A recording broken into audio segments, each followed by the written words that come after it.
Bonjour et bienvenue à toutes et à tous. Dans notre dernière discussion, on a vraiment posé les bases, les fondations psychologiques. Oui, on a parlé du stade 1. Exactement. Ce fameux stade 1. Et surtout de ce changement d'identité.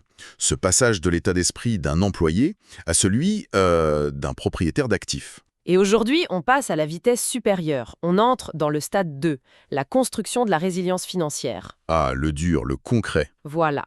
On va s'attaquer à deux étapes qui sont en fait les deux faces d'une même pièce. L'étape 3, la cartographie financière, et l'étape 4, le budget conscient. C'est intéressant de les lier comme ça. On pourrait penser que ce sont deux choses bien distinctes. Pourquoi les analyser ensemble? Parce que l'une sans l'autre est complètement inutile. Pensez-y comme une visite chez le médecin. D'accord. L'étape 3, la cartographie, c'est le diagnostic. C'est la prise de sang, la radio, l'IRM, on collecte des données brutes. Une image claire de la situation. C'est ça. Et l'étape 4, le budget, eh bien c'est le plan de traitement. C'est ce que le médecin élabore à partir des résultats. On ne peut pas prescrire un traitement sans savoir ce qu'on traite. Logique. Ce serait de la pure négligence. En finance, c'est pareil. On ne peut pas réparer ce qu'on ne voit pas. L'analogie est très claire. Diagnostic, puis traitement.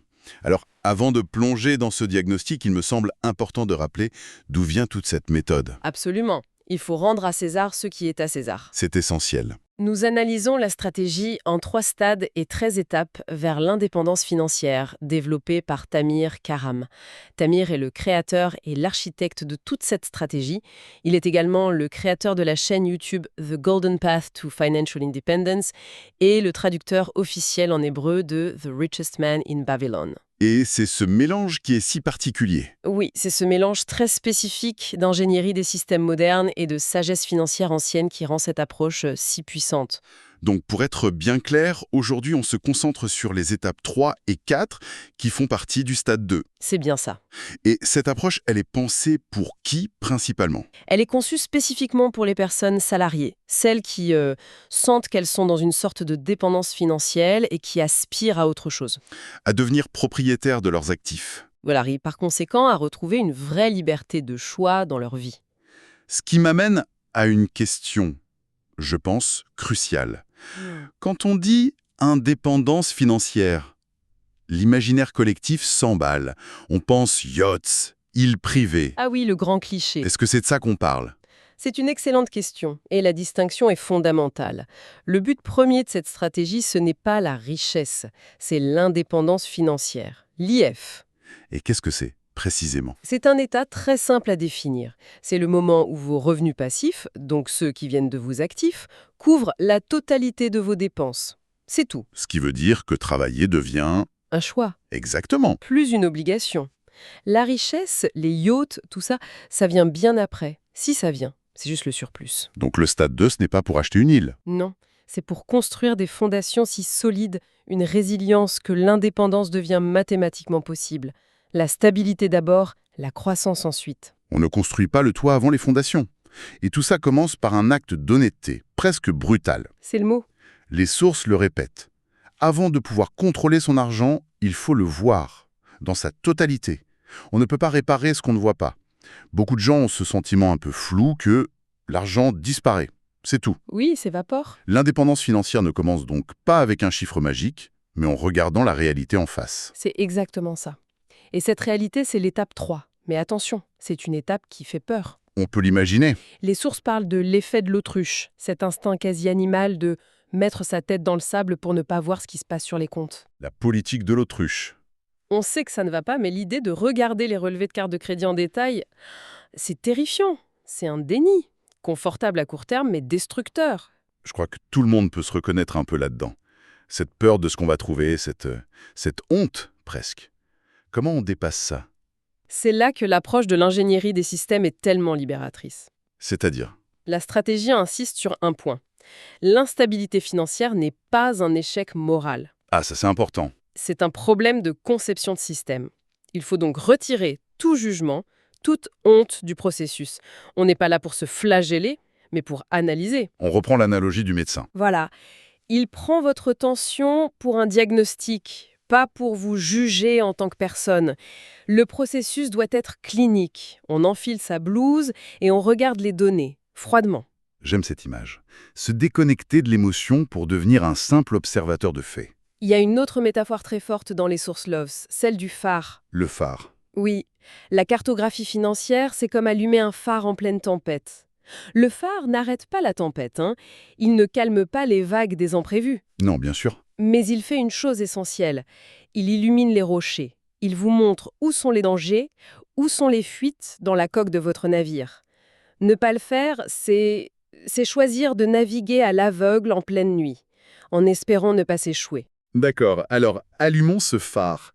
Concrètement, si on veut se lancer, qu'est-ce qu'on doit éclairer? Ça va plus loin que de juste regarder son solde en banque, j'imagine. Bien plus loin. Si je dois noter chaque café que j'achète, j'abandonne vite. C'est une crainte légitime, mais le processus est plus structuré que ça. Il y a 5 éléments clés à cartographier. Premièrement, évidemment, toutes les sources de revenus. Logique. Deuxièmement, les dépenses fixes. Loyer, assurance, abonnement. Ce qui est facile, prévisible. Et troisièmement, je suppose, la partie qui fait mal, les dépenses variables. Exactement. C'est là qu'on part à la chasse au squelette dans le placard. Mes abonnements oubliés. Les achats impulsifs sur Amazon, les livraisons de repas, tout ça. Quatrièmement, on liste tous ses actifs, épargne, investissement. Et enfin, cinquièmement, tous ses passifs, les crédits, les dettes. À la fin, on a une photo complète, sans angle mort. Mais une fois qu'on a cette photo, on fait quoi derrière? On regarde juste les chiffres en se disant « Ah oui, d'accord, Non, et c'est le point le plus important. Le but n'est pas de voir ce qui a été dépensé, mais de comprendre pourquoi. la cause profonde. C'est la recherche des déclencheurs de dépenses. L'exemple du schéma du mardi dans les sources est parfait pour ça. Racontez-nous. C'est l'histoire d'une personne qui, en analysant ses comptes, se rend compte qu'elle commande systématiquement pour 50 $ de nourriture chaque mardi soir. Chaque semaine, pareil. À première vue, on se dit juste « Ok, une dépense de resto ». Oui, sauf qu'en creusant, elle réalise que le mardi, c'est le jour de sa réunion la plus stressante de la semaine. Elle rentre vidée, anxieuse. Ah, Elle ne commande pas parce qu'elle a faim. Elle achète du soulagement de stress. C'est 50 $ pour apaiser une émotion. Le produit acheté, ce n'est pas la nourriture, c'est le réconfort. c'est fascinant.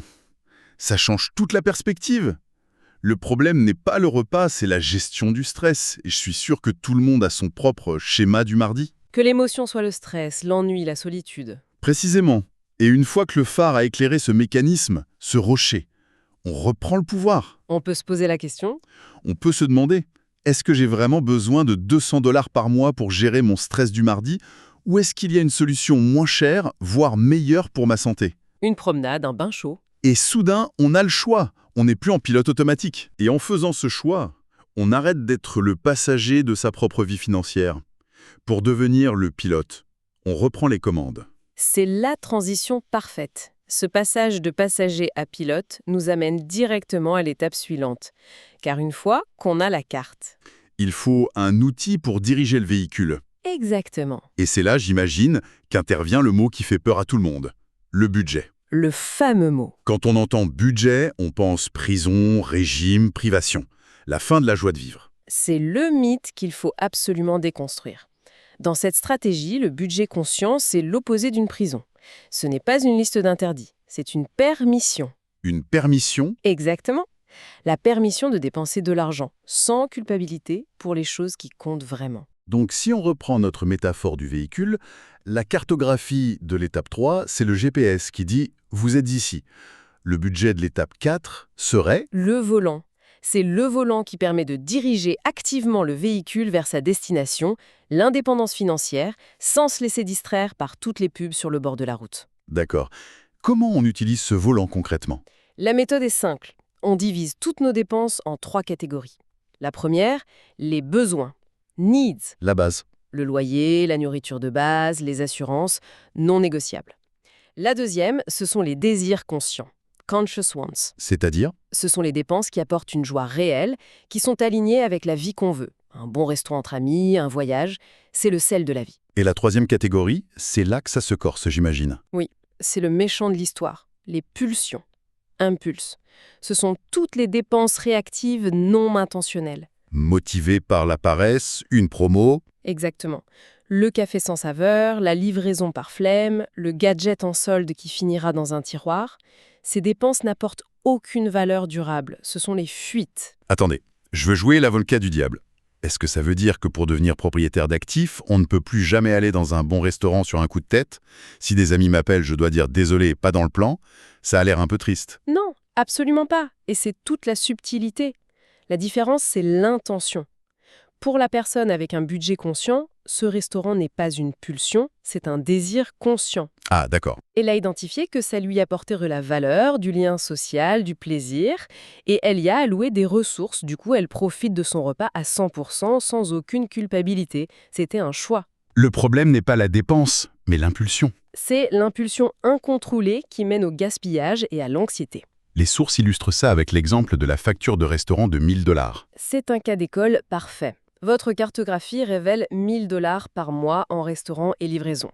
L'approche traditionnelle, le régime privation, ce serait de dire « coupez tout, mangez des pâtes ». On sait que ça ne marche jamais. Ça tient 2 semaines, et puis on craque. Rire que 200 $ sont des besoins essentiels, les repas du midi au travail. Puis on identifie 500 $ comme des désirs conscients, les super dîners entre amis, les sorties qui ont fait du bien. Cet argent-là, On n'y touche pas. surtout pas. C'est de l'argent bien investi dans sa qualité de vie. Et il reste 300 $. Et il reste 300 $. Et en regardant de près, on voit que ce sont les pulsions. La pizza commandée par flemme, les cafés emportés sans conviction. L'argent gaspillé. Voilà. C'est cet argent-là qui est la cible. Et le résultat est puissant. On continue de dépenser 700 $ en sortie, on est tout aussi heureux, et on a libéré 300 $. Et ces 300 $, on les redirige vers des unités d'indépendance financière. L'épargne, le remboursement de dettes. En fait, ce n'est pas de la privation, c'est de l'optimisation. On ne dépense pas moins, on dépense mieux. C'est un excellent résumé. On transforme le gaspillage inconscient en construction intentionnelle de son avenir. C'est exactement ça. Donc pour synthétiser, l'étape 3, c'est allumer le phare pour voir sa réalité sans se juger. Et l'étape 4, c'est prendre le volant pour diriger son argent vers ses valeurs. On assèche le marécage avec la cartographie. Et on coule les fondations en béton avec le budget, avant même de penser à construire le gratte-ciel. Parfaitement résumé. Et bien sûr, il est de notre devoir de faire le rappel habituel. Toujours. Un rappel important, ce contenu est strictement éducatif. Il ne s'agit pas d'un conseil financier, d'investissement, fiscal ou juridique personnalisé. Le succès dépend entièrement de votre exécution et de vos circonstances. Vous êtes responsable de consulter des professionnels qualifiés. Il n'y a aucune garantie. Et pour celles et ceux qui veulent des visuels ou creuser davantage, la chaîne YouTube à consulter est The Golden Path to Financial Independence. Le pseudo est @TamirGoldPath. Prononcez @TamirGoldPass. Exactement. Et pour la suite, le chemin est tracé. Maintenant qu'on a la carte et le volant, il faut s'assurer que le moteur tourne rond. Qu'il n'y ait pas de fuite. Voilà. Dans notre prochaine analyse, on abordera l'étape 5, la stabilisation des flux de trésorerie. On va apprendre à boucher les trous pour de bon. J'ai hâte de voir ça. Pour conclure, une dernière pensée à méditer pour nos auditeurs. On a parlé du schéma du mardi, où l'on dépense pour apaiser le stress. La question à se poser. La question qu'on vous laisse est la suivante. Quel est votre mardi à vous? Quelle est l'émotion, l'ennui, la solitude, l'anxiété qui vous coûte le plus d'argent chaque mois? Identifier cela pourrait avoir plus de valeur que n'importe quel conseil boursier. 2025, Tamircam. Tout droit réservé. The Golden Path et The Golden Path de FI sont des marques déposées de Tamircam.